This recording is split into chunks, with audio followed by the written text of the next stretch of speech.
राजस्थान की भूमि पर भगवान विष्णु का स्वरूप है। वो कोई लोक देवता नहीं है, भगवान विष्णु के साक्षात अवतार है। जैसे त्रेता युग में भगवान राम जी ने अवतार लिया, अयोध्या पावन तीर्थ है। द्वापुर में भगवान श्री कृष्ण जी ने अवतार लिया और मथुरा वृंदावन गोकुल पावन तीर्थ है।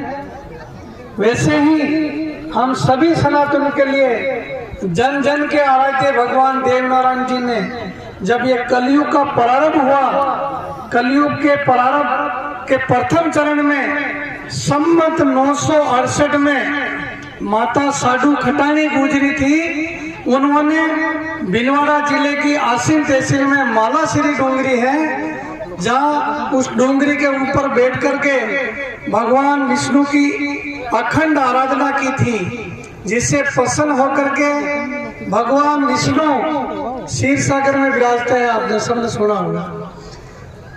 मालाश्री डोंगरी में पत्थर फूट करके क्षीर सागर से जल निकला और जल में कमल का पुष्प निकला और उस कमल के पुष्प में हरिनारायण भगवान विष्णु ने बाल रूप में देवनारायण भगवान जी के रूप में अवतार लिया था। उन्हीं के साथ में भगवान विष्णु का जो गरुड़ है वो नीलागर घोड़े के रूप में वही पत्थर चीर करके वहां अवतरित हुआ था। नीलागर घोड़े के पंख था, घोड़ा उड़ता था और घोड़ा मन के गति से चलता था। उनके अंग रक्षक भगवान विष्णु शेषनाग की सैया पे शयन करते हैं। वो शेषनाग भी वहीं प्रकट हुए थे और भगवान देव जी के अंग रक्षक रहे। जब षष्ठी की रचना हुई तब भैरू प्रकट हुए थे, भगवान शंकर के रुद्र अवतार थे।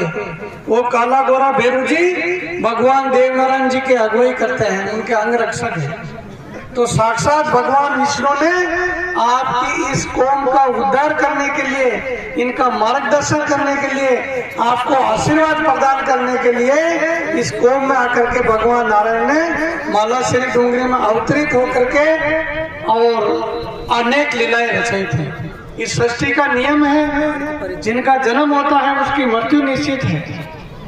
भगवान राम जी ने जल समाधि ली थी, भगवान श्री कृष्ण जी ने अपनी देह का त्याग इसी भारत भूमि पर किया था। परंतु देवनारायण भगवान जी ऐसे अवतार थे, जैसे प्रकट होते हैं और अंतर ज्ञान होते हैं, वैसे अपने घोड़े पर बैठ करके इस शेष शरीर से अपने परम धाम बैकुंठ को गए थे। शेष शरीर जाने वाले का इतिहास अपन ने कभी नहीं सुना, परंतु देव